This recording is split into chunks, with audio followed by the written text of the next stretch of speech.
आज हमारे बीच पंजाब केसरी नवोदय टाइम्स के इस मंच पर उपस्थित हैं स्वामी ईश्वरानंद गिरी जी, जो योगदास सत्संग सोसाइटी ऑफ इंडिया के जनरल सेक्रेटरी भी हैं और स्वामी भी योगदास सत्संग सोसाइटी की स्थापना लगभग 100 वर्ष पूर्व परमहंस योगानंद जी ने की थी। परमहंस योगानंद जी की लिखी हुई पुस्तक ऑटोबायोग्राफी ऑफ अ योगी, हिंदी में योगी कथामृत, लगभग 50 भाषाओं में अनुवाद उसका हो चुका है और कुछ विश्वविद्यालयों में एज ए रेफरेंस बुक उसका प्रयोग किया जा रहा है। अब मैं स्वामी जी से सीधे प्रश्न पूछता हूं। स्वामी जी, हम आपके आभारी हैं कि आपने अंतर्राष्ट्रीय योग दिवस पर अपने व्यस्त समय से समय निकाला और हमको दिया। इसके लिए हम बहुत बहुत धन्यवाद। मेरा सौभाग्य है। स्वामी जी, ये योग है क्या? क्या कुछ शारीरिक क्रियाएं हैं, सांस लेने की कुछ टेक्निक है, प्राणायाम है, या योग से इतर कुछ और है?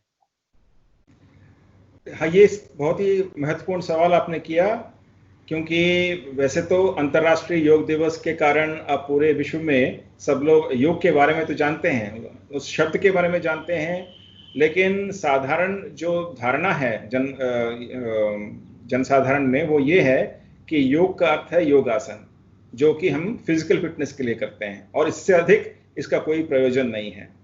या जो लोग इसका थोड़ा सा और रिसर्च करते हैं तो वे लोग ये भी जानते हैं उसमें कुछ श्वास की क्रियाएं भी हैं, जिसमें हम अलग अलग तरीके से श्वास लेते हैं, छोड़ते हैं और इससे मन शांत होता है।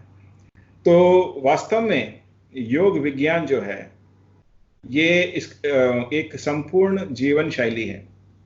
एक ये विज्ञान भी है और एक वैज्ञानिक ढंग से अपने जीवन को जीने की विधि है।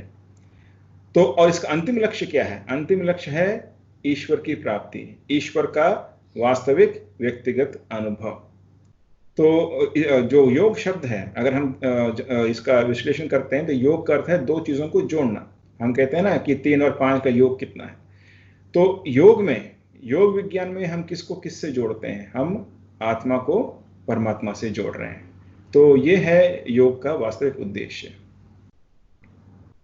स्वामी जी, ये कोरोना का काल चल रहा है। कोरोना वायरस ने पूरे विश्व के मानव को बहुत आतंकित कर रखा है। तो क्या योग में कुछ ऐसा है जो कोरोना से व्यक्ति को बचा सके? बिल्कुल है, क्योंकि योग जो है, योग साधना से 3 स्तरों पर हम पर प्रभाव पड़ता है। वैसे तो हम ये समझते हैं कि हम केवल ये हार्ड मास के शरीर हैं, लेकिन योग विज्ञान क्या बताता है कि हमारे 3 स्तर हैं या हमारे 3 स्वरूप हैं। एक हमारा ये शरीर है जो कि स्थूल रूप है, इसके पीछे हमारा मन है और मन के भी पीछे हमारी आत्मा है। और योग साधना हमारे शरीर पर, मन पर और आत्मा, इन तीनों स्तरों पर असर करता है, प्रभाव डालता है और तीनों को स्वस्थ बनाता है। अब जैसे ये कोरोना वायरस को ही ले लीजिए, जब तक उसके विरुद्ध कोई दवाई का आविष्कार नहीं होता या वैक्सीन नहीं बनाई जाती, ऐसा लगता है कि हमारे पास और कोई हथियार नहीं है और कोई हमारे पास सुरक्षा नहीं है, डिफेंस नहीं है। लेकिन ये आधा सच है। हमारे शरीर में बहुत बड़ा डिफेंस है और अगर वो डिफेंस ना हो, वो सुरक्षा ना हो, तो कोई भी दवाई, कोई भी वैक्सीन काम नहीं करेगी। और वो क्या है? हमारे शरीर में प्रतिरोधक तंत्र, यानी हमारा इम्यून सिस्टम। आजकल सभी लोग जानते हैं कि हर एक व्यक्ति के अंदर एक इम्यून सिस्टम है, प्रतिरोधक तंत्र है, जिसमें श्वेत रक्तकण है और इन श्वेत रक्तकणों से ये श्वेत रक्तकण जो है वे हमारे शरीर को तरह तरह के कीटाणुओं से और बीमारियों से बचा के रखते हैं। अब क्या है कि आजकल जो नवीन शोध हुआ है, न्यू रिसर्च हुआ है, उससे धीरे धीरे ये पता लग रहा है कि हमारा मन का इस प्रतिरोधक तंत्र के साथ गहरा संबंध है। यानी there is a direct connection between our mind and immune system. और हमारा मन का क्या अर्थ है? हमारे अंदर क्या विचार हैं, क्या भावनाएं हैं, हमारी क्या मानसिकता है। तो रिसर्च आजकल ये बताता है कि जो लोग सकारात्मक हैं, ऑप्टिमिस्टिक मानसिकता के हैं, जिनके विचार उच्च कोटि के हैं, जिनमें प्रेम, सद्भावना, सेवा भाव, ये सब विचार ज्यादा रहते हैं, और नकारात्मक विचार जैसे क्रोध, भय, ईर्ष्या, दूसरों को हानि पहुंचाने की प्रवृत्ति, ये रहते हैं, तो उससे प्रतिरोधक तंत्र कमजोर पड़ जाता है। तो आप देखिए कि मन के द्वारा हम अपने प्रतिरोधक तंत्र पर प्रभाव डाल सकते हैं और उसे या तो सशक्त कर सकते हैं या कमजोर कर सकते हैं, ये हमारे हाथ में है। अब योग साधना से क्या होता है? योग साधना से सीधा हमारे मन पर प्रभाव पड़ता है। और कैसे प्रभाव पड़ता है? सकारात्मक प्रभाव। हमारा मन शांत हो जाता है। आजकल व्यक्ति ये कोरोना के लेकर, आर्थिक परिस्थितियों को लेकर बहुत चिंतित है, भयभीत है, और उसके मन में तरह तरह के विचार हैं, और उसका मन जो है अशांत है, चंचल है। वो चाह कर भी अपने मन को शांत नहीं कर पाता। लेकिन योग विज्ञान में ऐसे तरीके हैं, ऐसी प्रविधियां हैं, ऐसे टेक्निक्स हैं, जिसमें चाहे हमारा मन कितना भी उद्विग्न क्यों ना हो, कितना भी परेशान क्यों ना हो, अगर हम उन टेक्निक्स का अभ्यास करें तो उसमें हमारे मन से जो अशांति है, चंचलता है, उद्विग्नता है, वो समाप्त हो जाती है और हमारा मन एकदम शांत हो जाता है। और इस तरह से जब हम सक्रिय रूप से अपने मन को शांत कर सकते हैं, तो आप देखिए कि हमें कितनी बड़ी ताकत मिल गई है। कोई भी बाहरी परिस्थिति हमें परेशान नहीं कर सकती। अगर हम परेशान होते हैं या उद्विग्न होते हैं, आपने बैठकर योग साधना की, ध्यान किया और मन फिर से शांत हो गया। तो और जब मन शांत होता है, क्योंकि मन का सीधा असर इम्यून सिस्टम पे पड़ता है, हमारा इम्यून सिस्टम भी स्ट्रांग बना रहता है। और इम्यून सिस्टम ही वो डिफेंस है जो हमें कोरोना वायरस से, किसी भी बीमारी से बचा सकता है। तो आप देख सकते हैं इस तरह से कि योग अभ्यास द्वारा न केवल मन शांत होता है, लेकिन मन की शांति के द्वारा हम अपने इम्यून सिस्टम को स्ट्रांग करके अपने आप को बेहतर बचा सकते हैं, उसका बचाव बेहतर कर सकते हैं। तो स्वामी जी, हमें पता चला है कि आपने डॉक्टरी पढ़ी, आपने सर्जरी पढ़ी, उसके बाद आप सन्यासी बन गए। योग में आपको ऐसा क्या दिखा, क्या आकर्षित करके यहां ले आया, ये थोड़ा सा? ये बहुत ही व्यक्तिगत अनुभव है और व्यक्तिगत निर्णय है जो मैंने और मेरे जैसे बाकी सन्यासी लेते हैं अपने जीवन के एक पड़ाव पर। तो इसको पूरी तरह से समझाना बहुत मुश्किल है। बस इतना मैं कहकर इसे खत्म करूंगा कि मेरे जीवन में एक ऐसा समय आया जब मैं जीवन के मूल प्रश्नों के उत्तर खोज रहा था कि वास्तव में जीवन का क्या उद्देश्य है, हम कहाँ से इस संसार में आते हैं और इस संसार को जब छोड़ते हैं हमें कहाँ जाना है, और वास्तव में भगवान है क्या। तो ये प्रश्न मेरे मन में काफी यानी हमेशा चलते रहते थे और मैं उसका उत्तर खोज रहा था। तो इसी सिलसिले में मेरे हाथ में ये परमहंस योगानंद जी की पुस्तक आई, जिसका आपने जिक्र किया, ऑटोबायोग्राफी ऑफ ए योगी, और मैंने इस पुस्तक को पढ़ा। और इस पुस्तक में भगवान के बारे में, योग के बारे में और ईश्वर प्राप्ति के बारे में इतना बढ़िया लिखा हुआ है कि कोई भी व्यक्ति अगर खुले दिल से उसे पढ़ता है तो प्रभावित हुए बिना नहीं रह सकता। तो उसी तरह से मैं भी प्रभावित हुआ। और फिर मुझे पता लगा कि परमहंस योगानंद जी की एक संस्था है, योगदत्त सत्संग सोसाइटी ऑफ इंडिया, और वे लोग योग पर लेसन्स इन सेल्फ रियलाइजेशन यानी आत्म साक्षात्कार के पाठ भी सबको डाक द्वारा भेजते हैं। तो मैंने भी कई लोगों की तरह डाक द्वारा, आवेदन के द्वारा जो है वो पाठ मंगा लिए। और उन दिनों ये हर महीने 3-3 पाठ आया करते थे और टोटल 182 लेसन होते थे तब। तो एक महीना ये 3-3 लेसन आते थे और मैं बहुत ही इंटरेस्ट के साथ और श्रद्धा के साथ मैंने उनका अध्ययन किया। और ये जो है केवल थ्योरी नहीं है, इसमें केवल ऐसा नहीं है कि किताबी ज्ञान है और ड्राई नॉलेज है, उसमें करने के लिए टेक्निक्स हैं, ध्यान करने की विधियां दी गई हैं, जिसमें हर एक व्यक्ति अपने जीवन में ईश्वर को अनुभव कर सकता है। तो मैंने ध्यान की उन टेक्निक्स को अपनाया, हर रोज सुबह शाम ध्यान करने लगा। और फिर मैंने देखा कि परमहंस योगानंद जी जो कहते हैं वो सच है। हम अपने जीवन को ध्यान द्वारा रूपांतरित कर सकते हैं। और ध्यान में मुझे इतना आनंद और इतनी शांति मिलने लगी जो कि मुझे कभी भी किसी बाहरी चीज में नहीं मिली। और वास्तव में हर व्यक्ति क्या चाहता है? आनंद ही तो चाहता है। तो जब मुझे ध्यान में आनंद मिल रहा है तो मैं और कहीं और बाकी और कहाँ खोजूं? तो सोचा कि इसी आनंद के खोज में मुझे अपना जीवन समर्पित करना चाहिए ताकि मैं गहराई से साधना भी कर सकूं और ये जो संदेश है, क्रिया योग का संदेश, इसके प्रचार प्रसार में जितना मेरे से हो सकता है उतना मैं योगदान भी दे सकूं।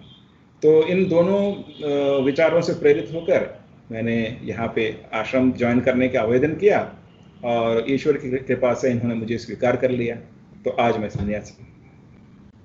स्वामी जी, हमको ये भी पता चला है कि कुछ न्यूक्लियर फिजिक्स पढ़ने वाले लोग, आईआईटी के टॉपर्स और बड़ी बड़ी कंपनियों के सॉफ्टवेयर एक्सपर्ट भी योगदा में सन्यासी बन गए। आखिर योग में ऐसा क्या है जो उनको आकर्षित कर लेता है? ये नाम योग तो देखिए, योग तो बहुत पुराना विज्ञान है, लेकिन उसे आकर्षक बनाने का जो श्रेय है वो परमहंस योगानंद जी को दिया जाना चाहिए। उन्होंने योग के बारे में इतना सुंदर ढंग से उसका उन्होंने निरूपण किया और एक्सप्लेन किया कि जैसे मैंने कहा कि हर एक व्यक्ति प्रभावित हो सकता है। और आपका प्रश्न है कि ये न्यूक्लियर साइंटिस्ट और आईआईटी से पास आउट और टॉपर्स जिन्होंने किया, वे क्यों आकर्षित हुए? उसके पीछे बस एक कारण है कि जो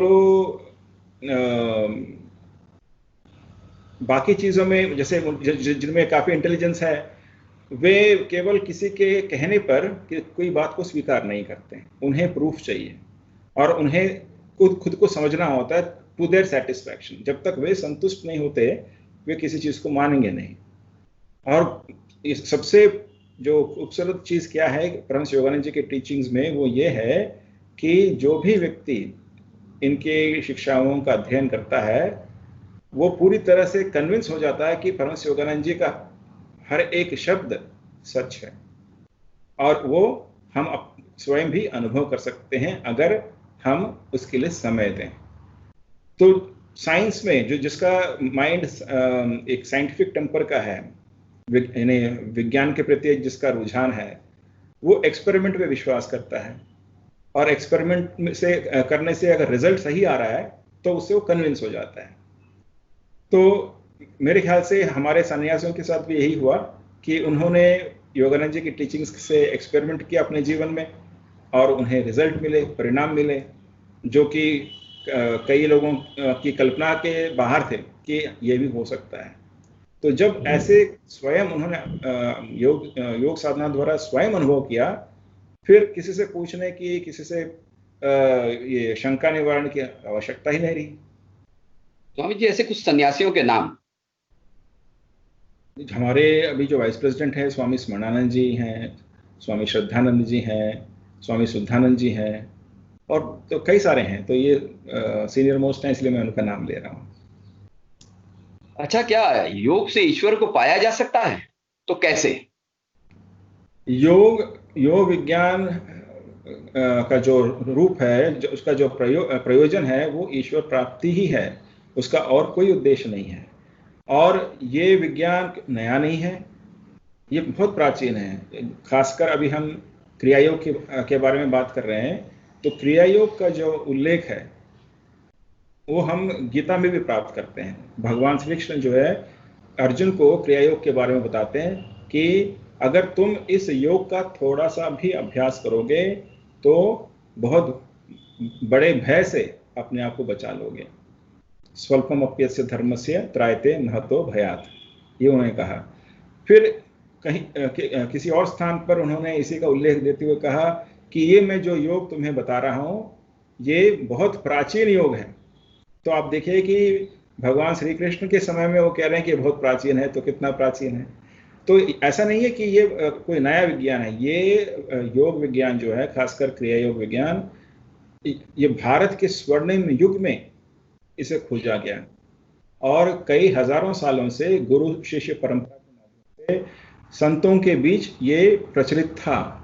लेकिन जब युग परिवर्तन हुआ, कलयुग का आगमन हुआ, लोगों में योग के प्रति, ईश्वर प्राप्ति के प्रति रुचि कम हो गई, रूढ़िवादिता आ गई जो धर्म का जो वास्तविक स्वरूप था वो नष्ट हो गया, तो धीरे धीरे जो वास्तविक क्रिया योग था वो लुप्त हो गया। फिर 1861 में इसका पुनरुत्थान किया महाअवतार बाबा जी ने, जो कि इस संस्था के आदि गुरु हैं। तो ये और बाबा जी के माध्यम से आज, और परमहंस योगानंद जी के माध्यम से आज ये जो क्रिया योग है वो हम सबको प्राप्त हुआ है।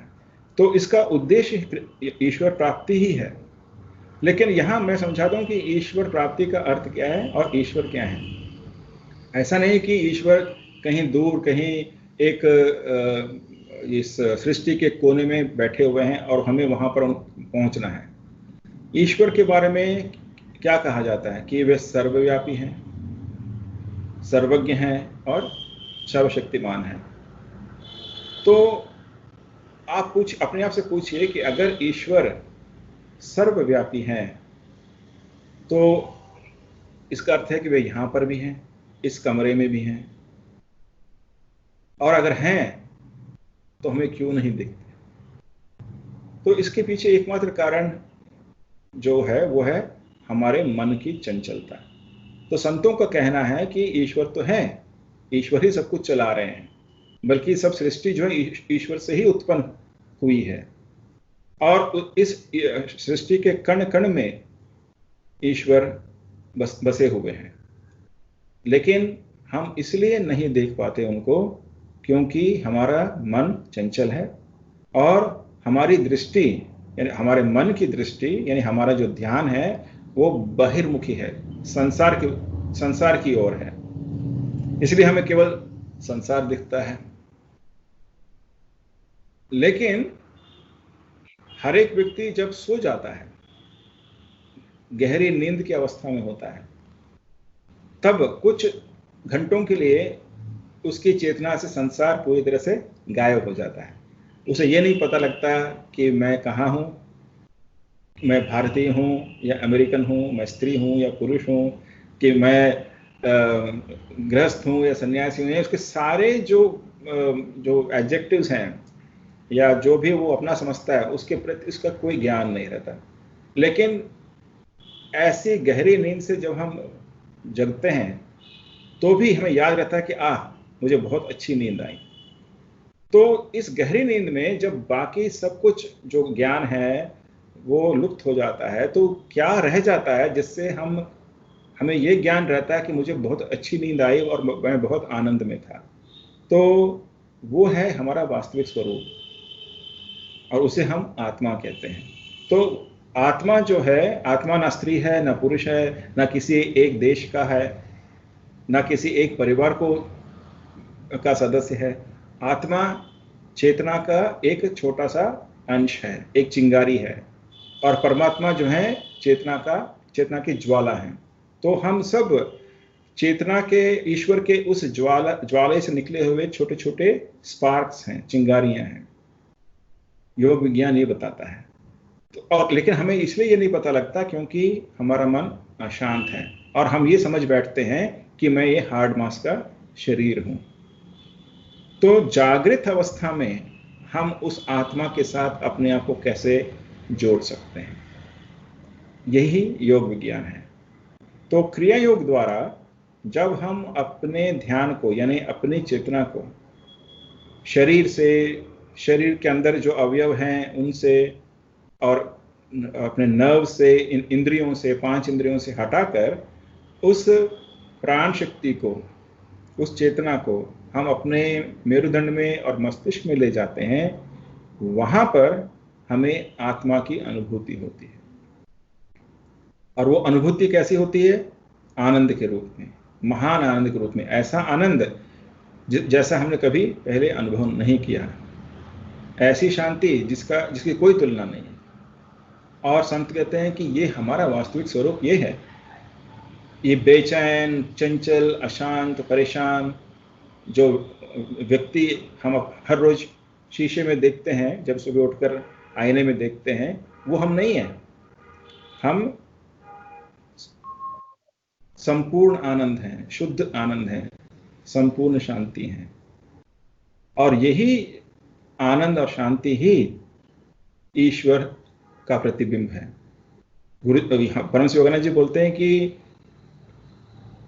ईश्वर की उपस्थिति का जो सबसे पहला संकेत साधक को मिलता है वो है ध्यान में आनंद और शांति। और जब धीरे धीरे उस आनंद और शांति का अनुभव बढ़ते बढ़ते पूरे विश्व को व्याप्त कर लेता है और हम ईश्वर के उस स्वरूप को सृष्टि के कण कण में जान लेते हैं और अनुभव कर लेते हैं, वही परमात्मा से अपनी चेतना को एक करना है और वही समाधि की अवस्था है। तो ये एक संपूर्ण विज्ञान है। तो धीरे धीरे अभ्यास के साथ साथ जैसे जैसे हम अपनी चेतना का विस्तार करते जाते हैं, हमारा जो संबंध है ईश्वर के साथ वो और गहरा होता जाता है। और तब हम देखते हैं कि हमारे जागृत अवस्था के हर पल में वे हमारे साथ हैं। हमारे मन में उठ रहे हर विचार के पीछे उनकी उपस्थिति है और काम करते हुए भी आंतरिक रूप से हम आनंद की उस स्थिति में बने रहते हैं। और चाहे आसपास हमारे जीवन में कुछ भी हो रहा हो, हम विचलित नहीं होते।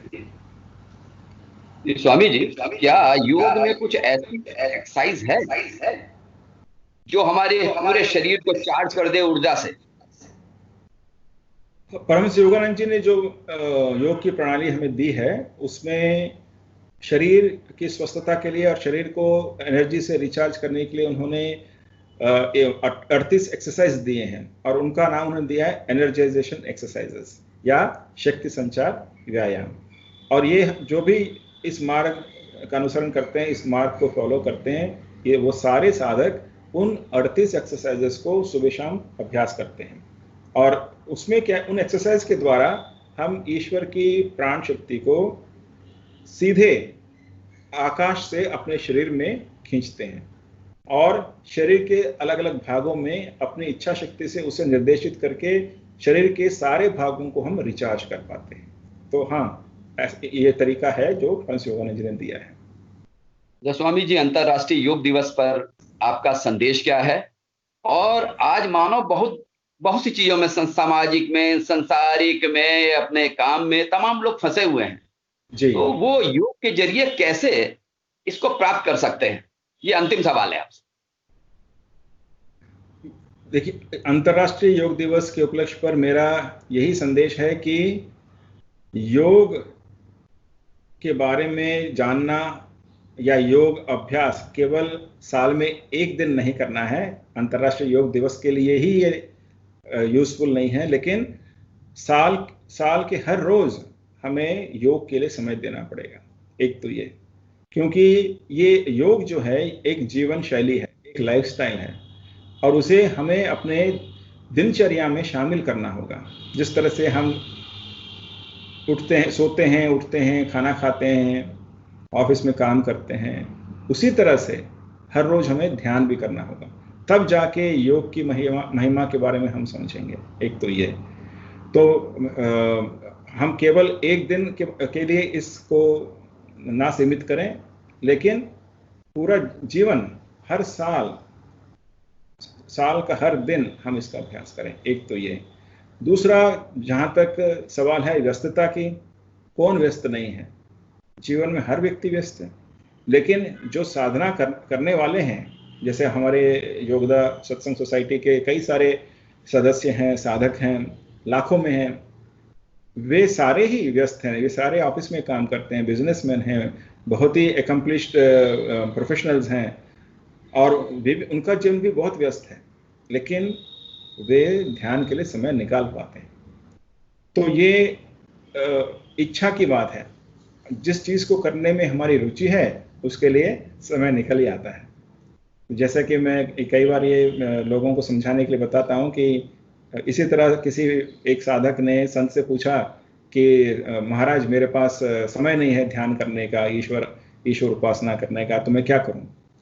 तो उस संत ने कहा कि देखो, पेट चाहे कितना भी भरा हो, 2 रसगुल्ले के लिए तो जगह हमेशा रहती ही है, क्योंकि रसगुल्ले के लिए हमारा जो मन है उसमें एक रुचि है, रसगुल्ले खाने की रुचि हमारे में। तो इसी तरह से अगर ध्यान करने में रुचि है, ध्यान करने का इंटरेस्ट है, समय निकल आता है। हमें कहीं और से समय को काटना पड़ेगा। अगर कोई भी व्यक्ति अपने जीवन का विश्लेषण करे तो वो देखेगा कि वो उसके पास वो ऐसे कई काम करता है जो कि निरर्थक हैं, वेस्ट हैं, उनको वो बंद कर सकता है और वो जो समय उसे मिलता है वो ध्यान में लगाए। तो हर व्यक्ति ध्यान कर सकता है, उसमें कोई शक नहीं। स्वामी जी जय गुरु, बहुत बहुत धन्यवाद, आपने अमूल्य समय दिया। भविष्य में भी हम आपसे मार्गदर्शन लेते रहेंगे। जय गुरु। जय गुरु, नमस्कार।